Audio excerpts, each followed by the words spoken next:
galera, bom dia, boa tarde, boa noite, boa madrugada. Meu nome é Sidney Martins, professor de língua portuguesa aqui do LACENEM, o maior site de videoaulas do Brasil, quiçá das Américas. Então, meu companheiro, vou parar de enrolação e vamos direto ao ponto. Primeiro, queria parabenizá-lo por estar realmente fazendo parte dessa jornada que é difícil.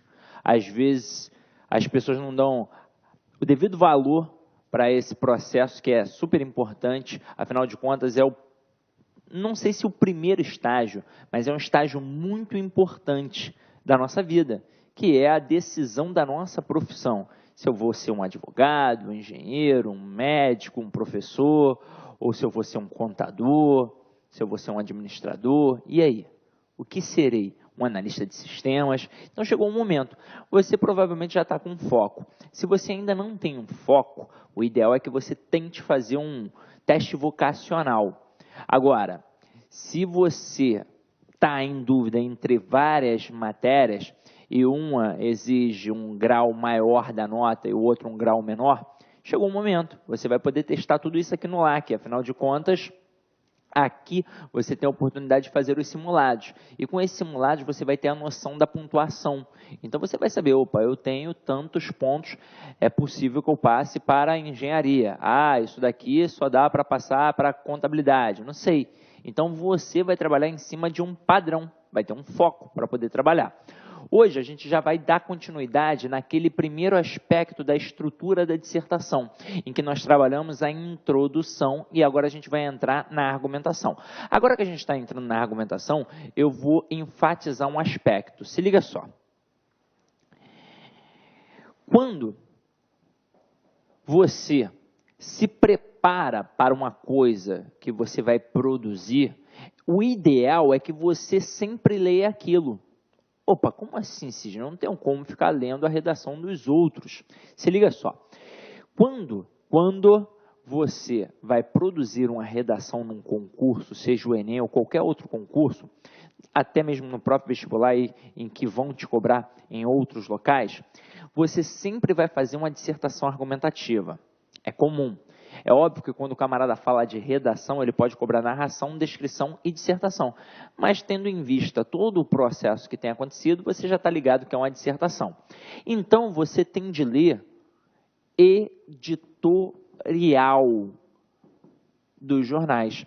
Afinal de contas, aqui você vai ter um texto em prosa, que é um texto em estrutura linear, que possui início, meio e fim, e que vai trabalhar a dissertação argumentativa. Então, vai defender um ponto de vista durante todo o texto, num processo circular, assim como eu mostrei para vocês num primeiro momento.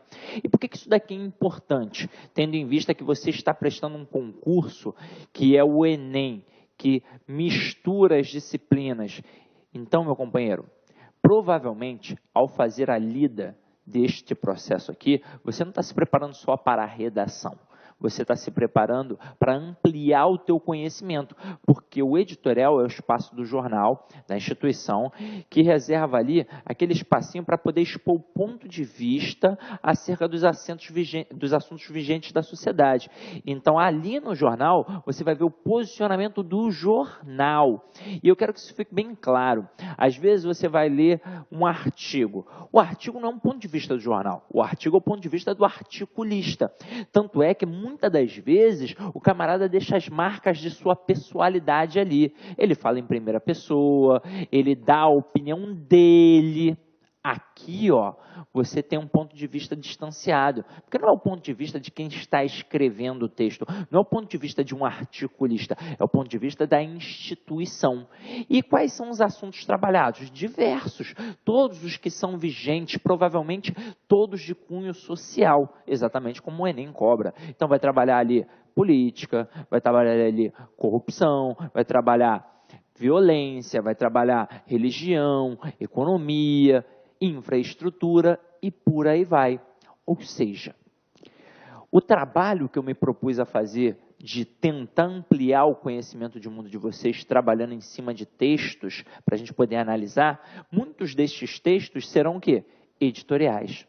Ninguém aqui quer que você vire Machado de Assis, Guimarães Rosa, Clarice Lispector, porque isso não vai acontecer. A pessoa nasce assim. Isso não vai acontecer. Agora, que você pode sim produzir um excelente texto para conseguir a nota 1000, você pode. E aí o que você deve fazer? Ler o editorial e produzir. Agora, além do editorial, você também pode comprar jornais e revistas importantes. Revistas como a Carta Capital, como a Caros Amigos, como a Época, a Veja, nossos jornais, o Dia, o Globo, o JB, a Folha de São Paulo, tem um jornal mensal que é sensacional, que é o Le Monde Diplomatique.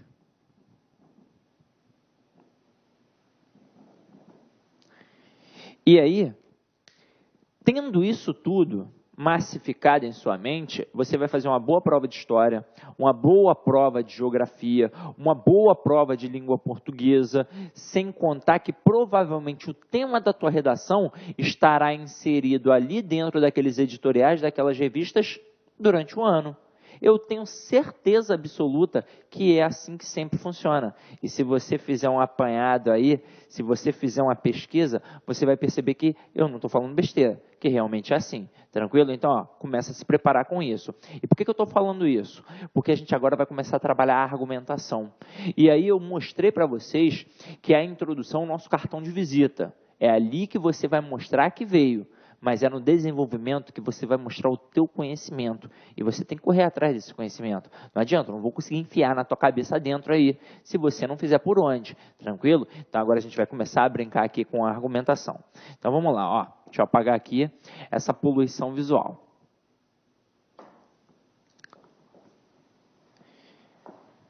Ó, em breve, novidades. Fica ligado. Então vem aqui comigo, ó. Argumentação.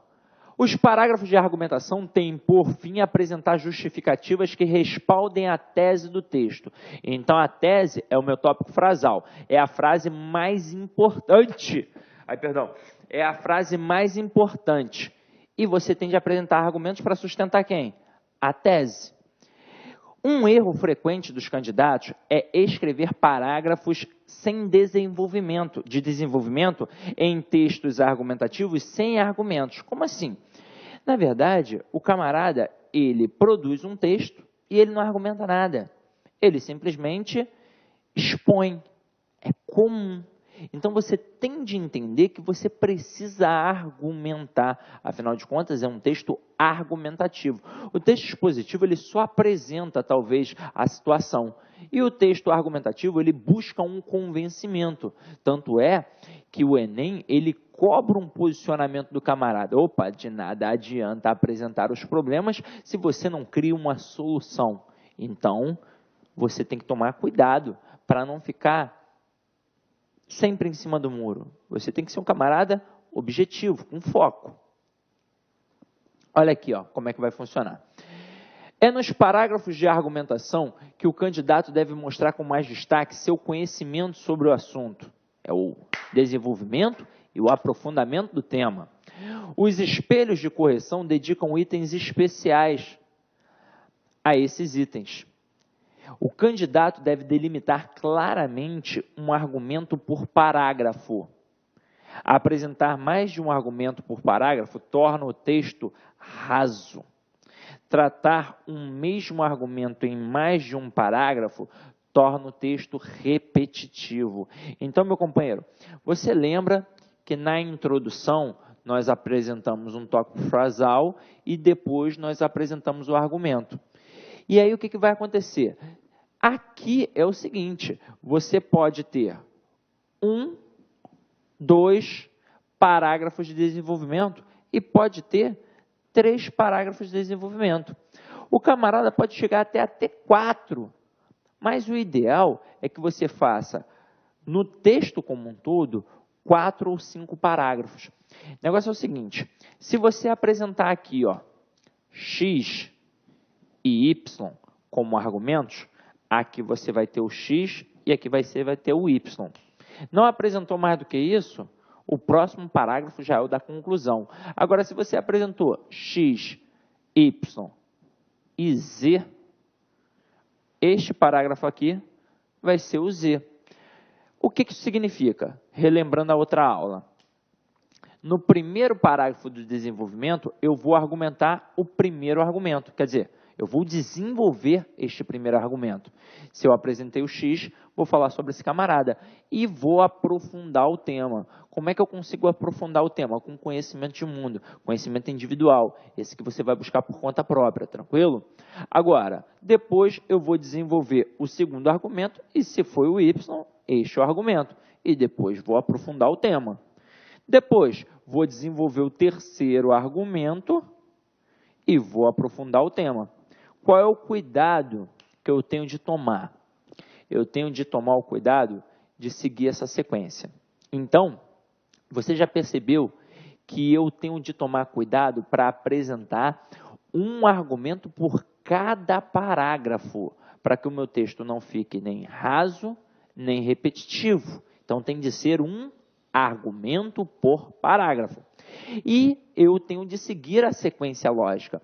Muitas das vezes o aluno ele está nervoso no dia da prova. Isso é normal, normal. Todo mundo fica nervoso quando é colocado numa situação que o tira da zona de conforto. Isso talvez aconteça com você. É por isso que você tem de se preparar. Por exemplo, quando você já tem um bom colégio que te prepara o tempo todo para isto, você está tranquilo. Agora, se o teu colégio deixou lacunas, que sorte que você tem um LAC para poder resolver isso. Porque lá no dia você vai ficar nervoso. Então você tem de tentar minimizar ao máximo esse nervosismo. Para não dar um mole de, por exemplo, aqui falar do Z, aqui falar do X e aqui falar do X, do Y. Ou pior ainda, falar do W, falar do R, falar sei lá, do B. Tem que tomar cuidado com isso. Então, se você apresenta uma sequência de argumentos, esta sequência deve ser respeitada na hora de desenvolvê-los. Tranquilo? Então, vamos lá. Ó. Deixa eu apagar aqui para a gente continuar a nossa brincadeira.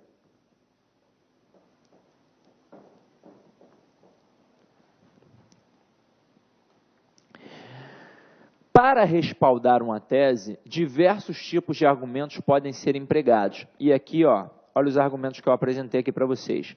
Dados estatísticos, isso é importante. Exemplos, relações de causa e consequência, testemunhos de autoridade e contra-argumentos. Só que aí se liga só, meu parceiro.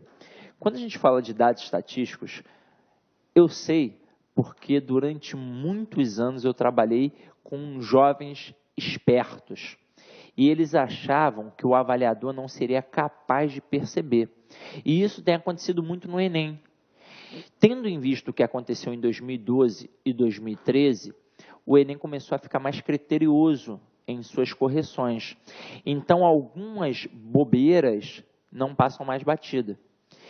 E uma dessas bobeiras é inventar um dado estatístico. É muito comum no meio das escolas ter um aluno esperto, safo, que ele aprendeu que pode colocar um dado estatístico, ele vai lá e coloca. Mas ele coloca sem realmente aquilo ser verdade. E lá no dia você tem de lembrar que aqueles avaliadores, eles foram preparados. Eles sabem quais são as possíveis relações que você pode colocar ali dentro do texto. E se você inventar, está fadado, talvez, até o zero. Então, fica ligado, meu companheiro. Então, ó, vamos perceber como é que funciona cada tipo de possibilidade de argumento, tá? Então, vamos lá, ó, para o primeiro aí, para o dado estatístico. Olha o que o dado estatístico é capaz de fazer. Eles expressam numericamente um fato defendido na tese do texto, sugerem respaldo científico à tese, não devem ser inventados, ó, pelo amor de Deus, e podem ser aproximados. Como assim? Eu não tenho certeza absoluta de que foram 95%. Aí, se eu não tenho certeza absoluta, eu digo aproximadamente 95%. Porque, de repente, foi 94,78%. E caramba, eu não tenho certeza se foram 94,78. Aí eu coloco aproximadamente 95%. Isso é até um respaldo para você não inventar, tranquilo? E aí, olha um exemplo. Olha o que eu fiz aqui. Eu destaquei em vermelho a parte mais importante, tá? Então vamos lá, ó. Os investidores já perceberam que a classe C cresceu quase 20% a mais em relação às outras nos últimos anos. Então, meu companheiro, isto daqui é um dado estatístico, é um argumento que vai servir de base. Isso aqui é um argumento, é um dado que vai servir para o desenrolar do nosso texto. Então, ó, os investidores já perceberam que a classe C cresceu quase 25% a mais em relação às outras nos últimos anos. Cada vez mais torna-se interessante o comércio não de itens de luxo, mas de bens para a classe média baixa. Os pequenos empresários precisam atender melhor a essa parcela da população que cresce de forma vertiginosa. Então, o que eu fiz aqui? Eu mostrei que a classe C cresce. E se é a classe C que cresce, em que parcela da população o comerciante, o investidor deve colocar o seu dinheiro? Opa, qual é a parcela ali que eu vou criar o produto? Para a classe C. Afinal de contas, de que adianta o camarada ficar investindo em artigos de luxo se o camarada que é desta classe A não está crescendo? O que cresce? A classe C. E aí responde para mim, o que é melhor? Vender um único item por 300 mil reais ou vender 100 mil itens por 10 mil reais? Bom, meu professor, a classe C não tem condição de comprar algo por 10 mil reais. Claro que tem, tem a linha de crédito. Vai dizer que hoje em dia o camarada não tem condição de comprar um carro. Pode ser um carro popular, um carro básico, mas ele tem condição. Ah, mas professor, e se o camarada for um miserável? Se ele for um miserável, ele não faz parte dessa classe C. Então, você tem de dar uma olhada. Inclusive, isso daqui é importantíssimo para que você dê uma pesquisada nesse processo da classe C, nesse investimento, dos produtos que estão sendo criados.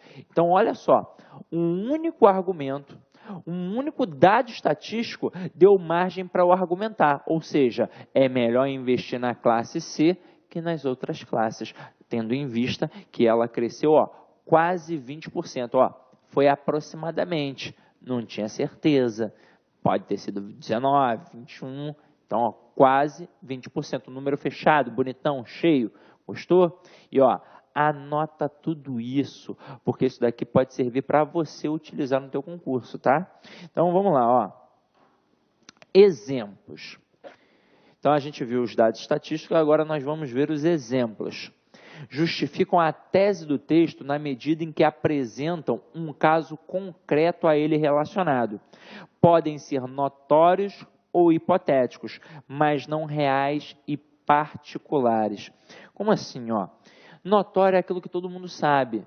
E hipotético, dependendo da situação, eu posso criar um exemplo hipotético para poder dar respaldo. Agora, o que eu tenho que tomar cuidado? Para não ser um caso particular. Porque quando a gente bota aqui reais, parece assim, ué, professor, mas se é um caso notório, é real. O que eu tenho de tomar cuidado é para não apresentar um caso apenas meu, que não seja de cunho público, como, por exemplo, falar da minha vida pessoal, falar da vida de um vizinho, da vida de um parente. Exemplo particular, pelo amor de Deus. A gente tem de ser, ó, distanciado desse texto, tá? E, ó, não podem ser estritamente narrativos. Por quê? Porque a gente tem de tomar cuidado ao máximo com isso. Afinal de contas, o nosso texto, ele é dissertativo argumentativo. Então, eu tenho que tomar cuidado para não ficar fazendo uma narrativa, para dizer quando aquilo aconteceu, onde aquilo aconteceu, como aquilo aconteceu, quem participou daquilo. Não é uma narrativa o nosso texto. Eu só tenho de citar o exemplo. Quer ver como é que funciona? Então acompanha aqui comigo, ó. A parte em vermelha é o exemplo e depois tem um desenrolar. Então olha só, diversos países, entre eles os Estados Unidos, aplicam a pena de morte como tentativa de aplacar a violência. No entanto, os estadunidenses têm percebido pouca redução efetiva na criminalidade, graças à pena capital, o que mostra a ineficácia de tal punição. É preciso, em vez de matar o criminoso, dar condições sociais dignas a cada cidadão para que este não venha a se envolver com o mundo do crime. Então, olha só que bonito isso daqui. Primeiro, vamos dar uma olhada e analisar essa parte que está em vermelho, que é o nosso exemplo. Esse exemplo surge a partir de quê? A partir da pena de morte, que é um assunto polêmico. Então, vamos lá, ó. Olha o que acontece aqui. Tendo em vista a possibilidade do camarada criar um tema da pena de morte aqui no Brasil, olha o que a gente pode argumentar. A gente pode utilizar o exemplo dos outros países. Opa, se não dá certo lá, por que vai dar certo aqui? Se desse certo lá, aí beleza, daria certo aqui. Então, olha só, diversos países, entre eles os Estados Unidos, aplicam a pena de morte como tentativa de aplacar a violência. No entanto, e aí se liga, lembra que eu te disse que as conjunções vão trabalhar a coesão sequencial no nosso texto, e isso é importantíssimo. Afinal de contas, é dentro dessa conjunção ou dessa locução conjuntiva, e através até mesmo de advérbios que podem aparecer, que eu vou trabalhar a base da sequência, que eu vou indicar causa, consequência, oposição, finalidade, soma, conclusão, proporcionalidade e por aí vai. Então, aqui, ó, quando a gente coloca um no entanto, quebra ou não quebra uma expectativa. Então, ó, diversos países utilizam a pena de morte para aplacar, acabar com a violência. No entanto, os estadunidenses têm, e aí se liga só nesse tem aqui, ó, está fazendo concordância com estadunidenses, por isso que está com acento circunflexo, que está no plural.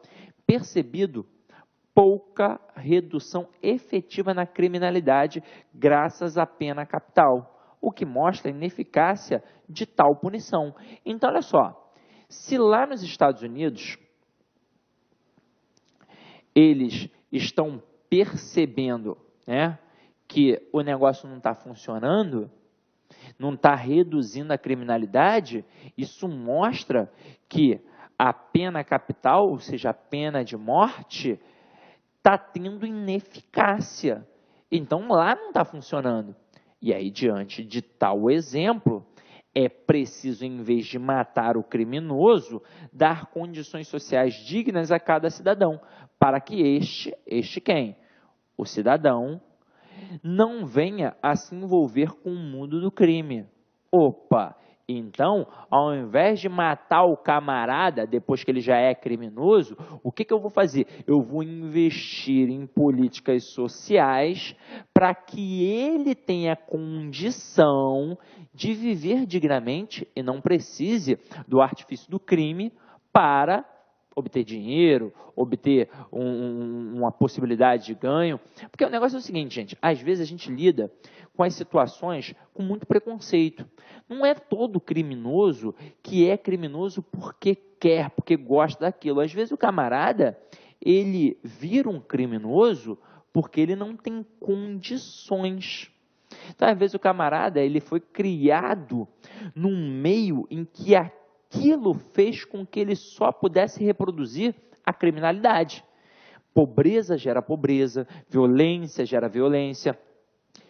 Lembra do poeta Gentileza? Gentileza gera gentileza. Então, aquilo que você recebe, você dá. Aquilo que você dá, você recebe. Então, se o camarada foi criado o tempo todo num ambiente da criminalidade, não que isso seja sempre 100%, mas ele está fadado àquilo.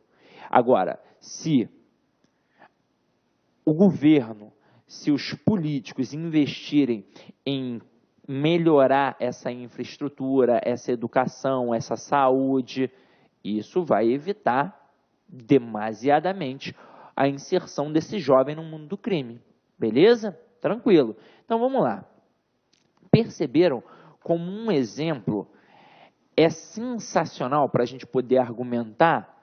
Então, ó, se funciona lá, funciona aqui. Se não funciona lá, também não funciona aqui. Olha que linha de raciocínio bacana, beleza? Olha a próxima aí, ó. Relações de causa e consequência. Então, como é que isso vai funcionar? Fortalece um texto na medida em que situam a tese diante de uma cadeia de outros fatos.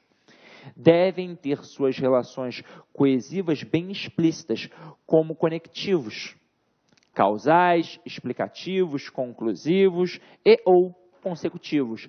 Na verdade, toda vez que eu vou trabalhar uma redação, eu tenho que ter, ó, isso forte, qualquer tipo de conectivo, se é causal, se é explicativo, se é conclusivo, se é consecutivo. Isso tem de ficar forte. E aí vamos perceber como é que vai funcionar essa relação de causa-consequência agora no exemplo mesmo, num fato. Olha aqui. Olha o texto que eu preparei para vocês, ó. E sempre o vermelhinho é que deve chamar mais atenção, tá? Então fica ligado, ó. É preciso, com urgência, construir mais escolas e não presídios. Beleza. Então, aqui, ó, eu disse algo importante. Vamos ver por quê. Além de um jovem instruído ter muito menos chances de entrar para o mundo do crime e mais consciência dos reflexos de suas ações sobre a sociedade, do ponto de vista financeiro, a escola também é uma opção mais viável. Um aluno custa ao país muito menos que um presidiário e dá frutos muito mais promissores. Chega a ser vergonhoso constatar um negócio desse, mas é verdade. Então se liga só. Aqui a gente apresenta um fato e depois mostra uma outra proposta que corrobora a que está em preto. Então, ó, aquilo que está em preto se baseia no que está em vermelho, assim como o que está em vermelho se baseia no que está em preto. Então, olha só, aqui a gente trabalha uma relação de causa e de consequência.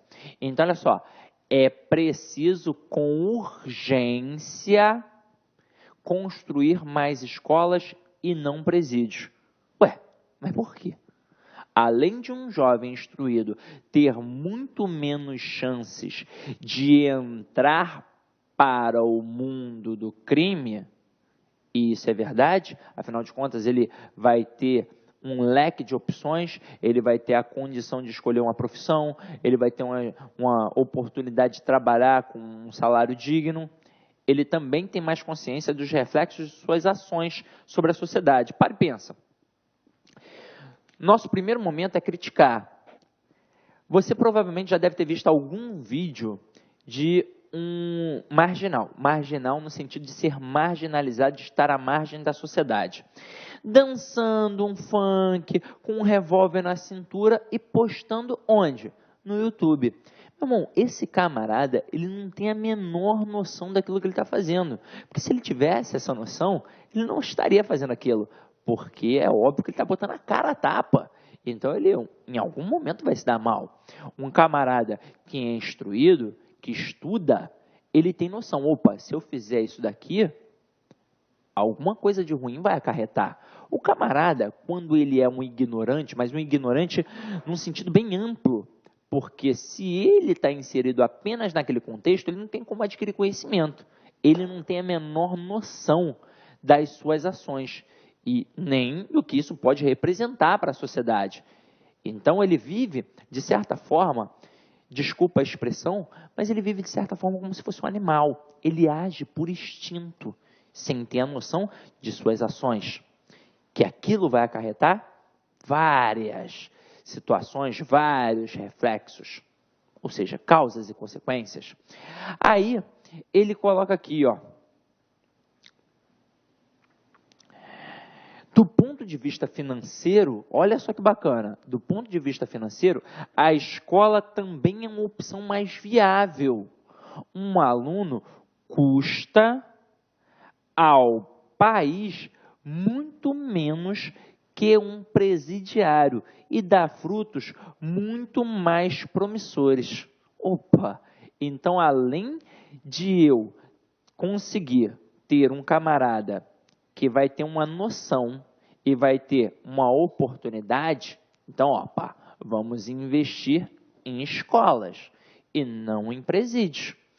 Segundo, essa escola é mais barata para o governo que este presídio. Afinal de contas, 1 a 1 não custa menos que uma escola. Então, olha só, nós temos aqui uma causa e uma consequência. E que, no final das contas, uma está relacionada à outra. Poxa, tem como eu não pensar em construir mais escolas ao invés de presídios? Não tem como. O presídio, ele no final das contas, ele só serve para colocar o camarada lá como se ele fosse um animal. Em nada melhora a vida daquele dali. Vamos pegar e pensar, será que dos 100% dos presos, 100%, tem aquele preso esporádico, tem aquele preso que cometeu um delito, mas que não é da índole dele.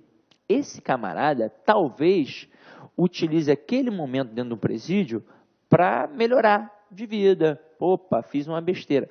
Mas tem aquele camarada que vive do crime, o vagabundo profissional. Esse camarada, em nada vai melhorar dentro de um presídio. Agora, será que esse vagabundo profissional, ele não poderia ter tomado um outro caminho? Sidney, acredito que não. Não sei. Agora, com certeza eu posso te dizer, aquele que vive esporadicamente do crime, que cometeu, na verdade, um crime por algum motivo, foi algo pontual, ele não vive daquilo, ele cometeu aquele crime. Esse camarada, com certeza, se ele tivesse uma base educacional mais forte, ele não teria cometido aquele crime. Ah, professor, mas isso aí é muito relativo. Beleza, é relativo, mas é uma possibilidade forte, não é? E você há de concordar comigo. Afinal de contas, a gente tem que levantar as mãos para o céu se tem um dinheirinho para poder pagar um curso presencial ou um curso online, por mais barato que seja. Tem gente que não tem isso e a gente tem que refletir em cima disso. O que eu faço para melhorar também? Será que eu só cobro? A gente tem que pensar nisso, tranquilo? Beleza? Então vamos lá, ó. Testemunhos de autoridade. Então, aqui, ó, trata-se da fala de pessoas renomadas, de competência notória sobre o tema discutido. Em citações diretas, use aspas. Se não tiver certeza da versão original, prefira uma paráfrase. Não invente citações ou autoridades inexistentes. Então, vamos lá. Primeiro, eu nunca posso inventar nada. Ah, segundo fulano de tal nem existe. Ele disse isso, isso, isso, aquilo. Porra. Imagina, segundo o filósofo do bar da esquina da minha casa. Pô, pelo amor de Deus. E aí é o seguinte, o que eu tenho de entender aqui? A minha citação ela pode ser direta ou ela pode ser uma paráfrase. Se eu tenho certeza absoluta de que tal autoridade disse aquilo, eu vou colocar segundo fulano de tal, pá, entre aspas, e vou colocar sua fala. É uma citação direta. E por que eu marco pelas aspas? Para mostrar que aquilo não fui eu que disse, mas eu estou utilizando para dar o quê? Valor a todo o meu texto. Opa, não sou eu apenas que penso isso. Tal autoridade naquele assunto também pensa. E isso dá valor. Agora, se eu não tenho certeza absoluta, eu não preciso deixar de mencionar. Às vezes, o avaliador, ele percebe que você tem um conhecimento de mundo vasto, várias leituras. Opa, esse camarada conhece sobre psicologia, conhece sobre antropologia, conhece sobre a ditadura, conhece sobre um monte de coisas, sem realmente você fazer uma citação direta. Mas você fez o quê? Paráfrase. Você disse com as suas palavras o que outra pessoa também disse. Agora, se você não tem certeza absoluta, não tem como você colocar entre aspas, tranquilo? E aí, olha como é que isso daqui funciona, ó. Presta atenção no que está em vermelho e no que está em pretinho, tá? Então, vamos lá, ó. Segundo o secretário de Educação da cidade de Londres, então, opa, o camarada é um secretário de Educação. Ele é uma autoridade. De onde ele é? Da cidade de Londres. A Inglaterra tem obtido bons resultados no ensino de matemática utilizando a música em sala de aula. Também, olha, também o presidente da Associação Brasileira de Matemáticos ratifica. Então, além do secretário de Educação lá de Londres, o presidente da Associação Brasileira de Matemáticos ratifica, ou seja, confirma.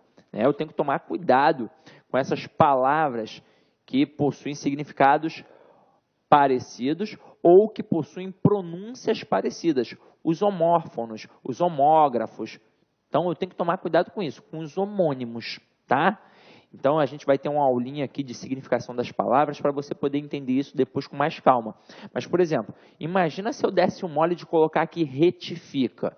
Retifica é aquilo que torna reto, é aquilo que corrige. Então, seria um erro e eu estaria retificando para deixar correto, reto. Agora, quando eu coloco ratifica, é para confirmar, é para corroborar aquilo que foi dito.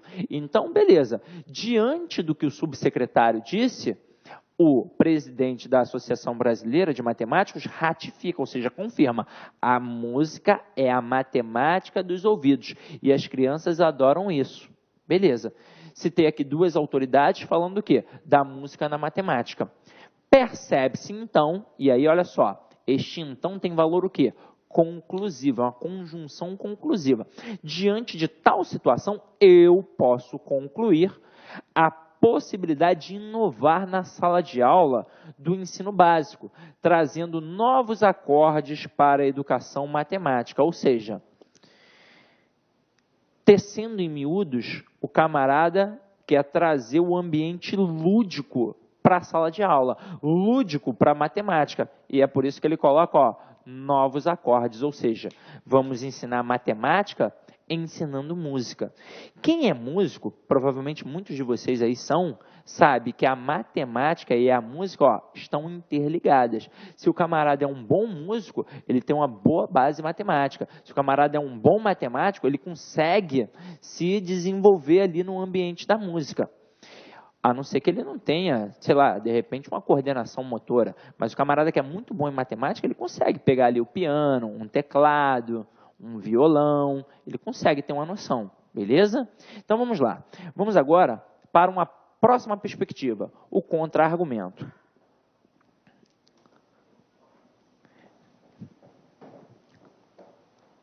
Então olha aqui, meu companheiro.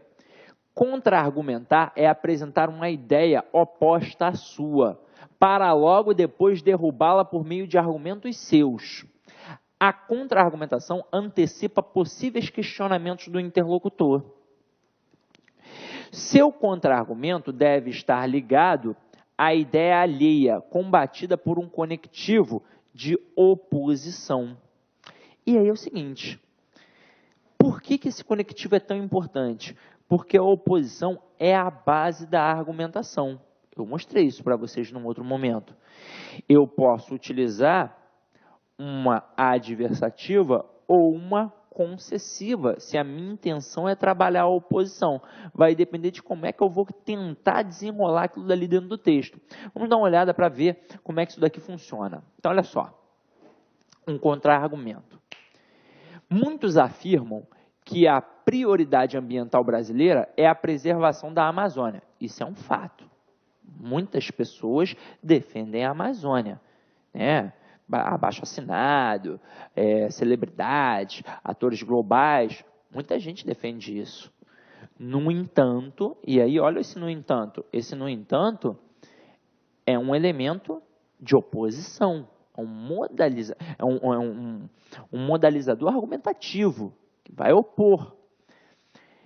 Se não se tomar cuidado com outros ecossistemas, tais como o Pantanal e o Cerrado, danos ainda maiores podem ser acarretados ao meio ambiente e ao homem, visto que nessas regiões há maior povoação humana e, portanto, maiores riscos de degradação. O que o camarada fala aqui? Ele não diz que a gente não deve apoiar o processo ambiental aqui de preservação na Amazônia. Ele não diz isso. Ele só diz que a gente não deve tomar cuidado apenas com a Amazônia, mas também com outros ecossistemas. Então, ele utiliza, ó, como a gente disse aqui, ó, ele apresenta aqui, ó, um possível questionamento do interlocutor, porque ele fala, ué, mas eu não vou defender a Amazônia? Sim, ele mostra que a gente fala sobre essa defesa da Amazônia. Só que aí, ó, contra-argumentar é apresentar uma ideia oposta à sua. Então, muita gente só defende a Amazônia. O que eu defendo? Beleza, a Amazônia sim, mas outros também. Não só a Amazônia. Então, para muitos, a visão é apenas a Amazônia. Para mim, é a Amazônia e também outros ecossistemas. Porque assim, ó, eu derrubo o argumento que foi apresentado. Tranquilo? Então, diante disso, meu companheiro, eu adorei esse argumento aqui. Espero que você também tenha adorado. O importante é você sempre anotar isso daqui, ó, até mesmo para você poder ampliar. A gente vai tentar fazer com que você não gaste muito tempo para adquirir conhecimento. Então, eu vou trazer sempre textos assim, interessantes para a gente poder analisar nas próximas aulas também, tá? Então, olha só, como mensagem final aqui da nossa aula, peguei aqui um texto do Gandhi, ó. Você nunca sabe que resultados virão de sua ação, mas se você não fizer nada, não existirão resultados. Então, gente, olha só, você é jovem e precisa fazer alguma coisa. Se não fizer, se ficar esperando, não, beleza, vou fazer o Enem. Mas se você não estudar, se você não correr atrás, nada vai acontecer. Então, meu parceiro, você tem de ter atitude. Se não tiver, nada na vida cai do céu, a não ser a chuva, tá? E se você não fizer por onde, se der uma chuva de Xuxa, como dizia aí a galera dos Mamonas Assassina, né? No teu colo cai Pelé. Então, meu parceiro, vamos lá, avalia aí a aula, porque é importante. E mais uma vez eu vou frisar, ó, qualquer dúvida, qualquer necessidade de material, entre em contato comigo pelo Facebook, Sidney Martins. Eu sou o primeiro que aparece, pode ser pela fanpage ou pelo perfil, eu mexo mais no perfil, ou então me manda um e-mail, sidneyclassea@gmail.com, que eu respondo, tá? Juro por Deus. Então, meu companheiro, espero ter contribuído um pouquinho na aquisição do teu conhecimento. É isso. Idem em paz e que o Senhor sempre vos acompanhe. Fala, galera. Gostou da aula? Curta e compartilha.